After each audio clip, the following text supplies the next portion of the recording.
he outmaneuvered our best thinkers at the Pentagon. Our best thinkers at the Pentagon said, this is the way we fight this.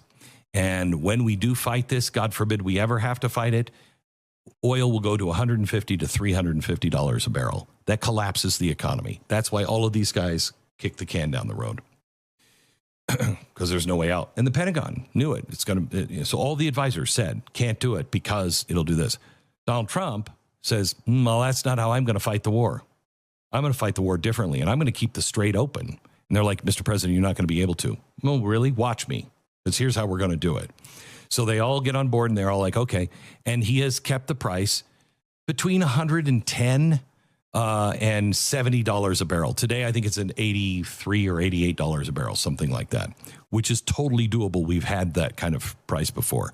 At 120, it starts to get really dicey.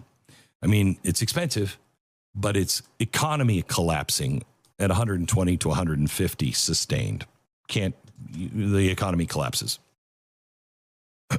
So his advice, or his advisor said, don't go in because the economy collapsed because of the price of oil.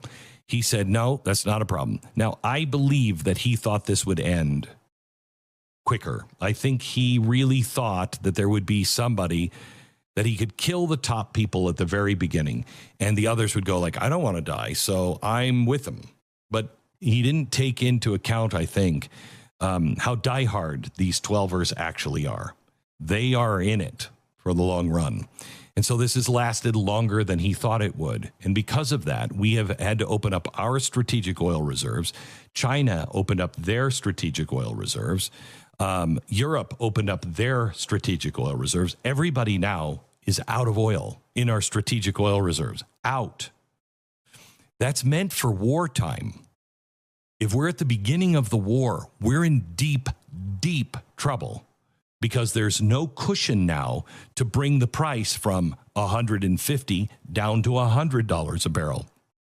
There's no price. If somehow or another oil cannot come through that choke point to us, we can't run our ships and our airplanes. This is extraordinarily dangerous. And the president has told me, he was given information, he didn't tell me what it was, but he was given information that said, if I continue and I don't put a pause on this right now, we could have a global economic collapse. And his quote to me was, and I am not going to be Herbert Hoover. I am not going to put the world into an economic depression. This is probably the most severe energy supply disruption in history. More than 1 billion barrels have been lost, roughly 100 million more every single week that it stays shut.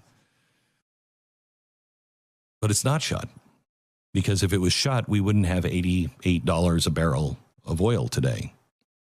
So what did Trump see? What did 47 see that 45 wasn't willing to do?